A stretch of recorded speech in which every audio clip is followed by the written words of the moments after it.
Bonjour à tous, c'est Aquabidule35. Alors aujourd'hui on commence la série Astuces de pêche, petite série dans laquelle je vais vous présenter des conseils et des techniques, plein de petits tutos en fait relativement courts. Et donc aujourd'hui en fait on va voir l'utilisation de jupes pour la pêche au spinnerbait. Et dans le prochain épisode on va aussi parler de jupes, mais cette fois on va parler des jupes par rapport au rubber jig, c'est-à-dire qu'on va voir comment se créer un petit rubber jig à l'aide d'une tête plombée, d'un trailer et d'une jupe. Voilà.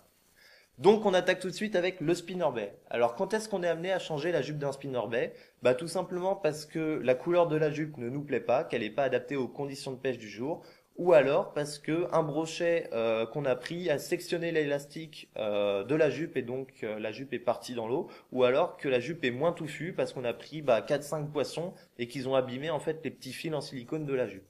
Et donc là, c'est l'heure d'aller acheter la jupe et comment la choisir? Vu que ça, c'est une question qu'on me pose souvent. Alors, pour choisir la jupe, en fait, il va y avoir quatre paramètres essentiels. Il va y avoir la matière de la jupe, sa taille, sa couleur et la nature de l'élastique qui est présent en fait ici, qui permet de maintenir la jupe autour du spinnerbait. Par rapport à la matière, c'est très simple. En fait, vous avez des matières qui sont plus ou moins élastiques et donc qui vont offrir plus ou moins de résistance par rapport aux dents du brochet. Par exemple, cette jupe-là, c'est une jupe qui est plutôt élastique et donc que le brochet va pouvoir saisir en gueule, il va pouvoir tirer un peu dessus sans que la jupe se déchire et casse. Voilà. Après, vous avez des matières donc qui sont très très élastiques, d'autres moins élastiques. Ça va dépendre. Moi, je vous conseille de demander conseil à votre détaillant pour savoir si la jupe est élastique ou pas, parce que souvent elles sont emballées et on peut pas tirer dessus comme ça.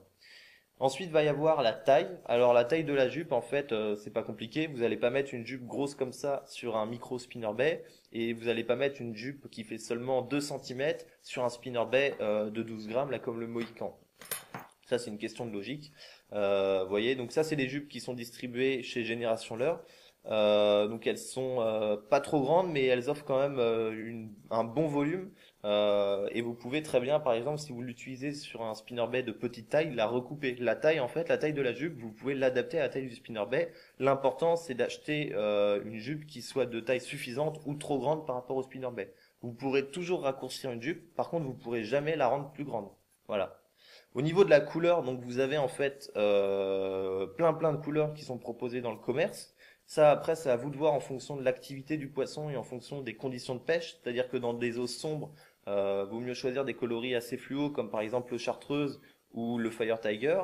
Et à l'inverse, dans des eaux plutôt claires, choisissez des couleurs un peu plus ternes, du style marron, beige, des couleurs un peu plus naturelles, voilà.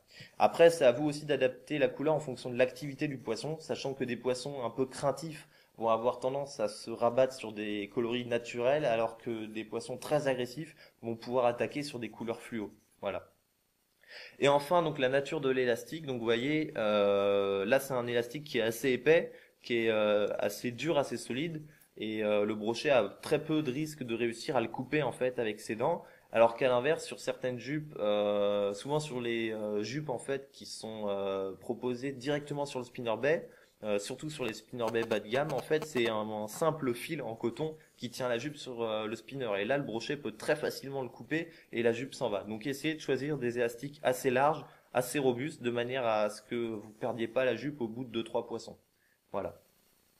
Donc maintenant on va voir comment positionner la jupe sur le spinnerbait, chose qui est pas forcément évidente et pourtant qui est relativement simple, mais souvent on voit des spinnerbaits avec la jupe qui est mal répartie et donc qui perd cet effet de volume. Donc l'idée en fait c'est que la jupe soit uniformément répartie autour de la hampe du spinnerbait et de manière en fait à profiter un maximum de cet effet de volume et cet effet pompon que peut avoir la jupe sur le spinner. Donc déjà, on va placer en fait l'élastique de la jupe. Donc ce petit élastique qui va le maintenir sur la hampe du spinner, faut qu'il soit à peu près au milieu de votre jupe.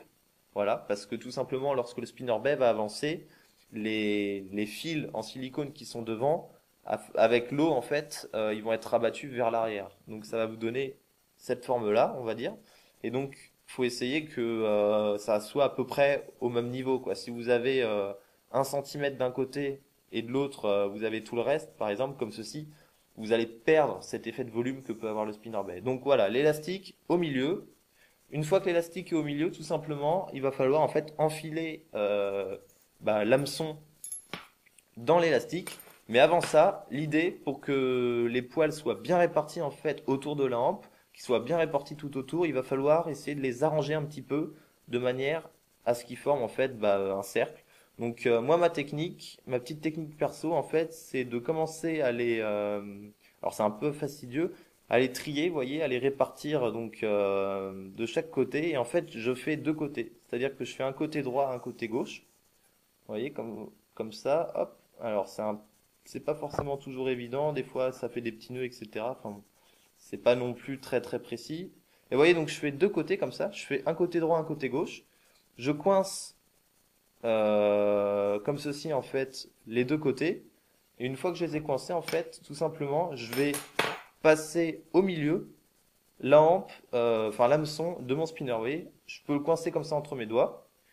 J'ai deux côtés bien délimités. D'ailleurs, ce petit poil là, hop, il va aller de l'autre côté. Voilà. Et en fait, j'ai juste à passer la hampe de mon hameçon au milieu. Voilà. Tout simplement, comme ceci. Hop là. Voilà. La jupe, elle est passée sur la hampe. Il reste plus qu'à la faire glisser dessus.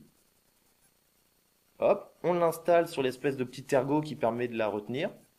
Et une fois qu'elle est installée, en fait, vous voyez, vous avez plus qu'à les déplacer un petit peu pour voir ce que ça donne. Et normalement, votre jupe, elle est bien répartie, bien uniformément autour de votre spinner. Alors, je vais vous montrer ça. Voilà, plus en détail.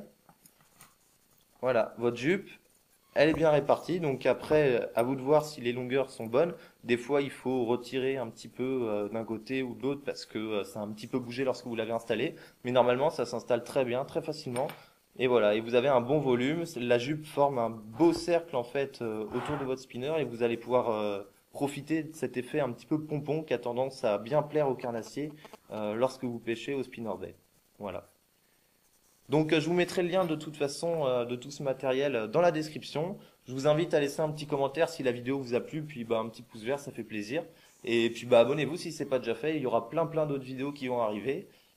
C'est tout pour celle-là, on se retrouve dans le prochain épisode pour faire un jig maison et sinon je vous dis portez-vous bien et à bientôt. Allez, salut tout le monde!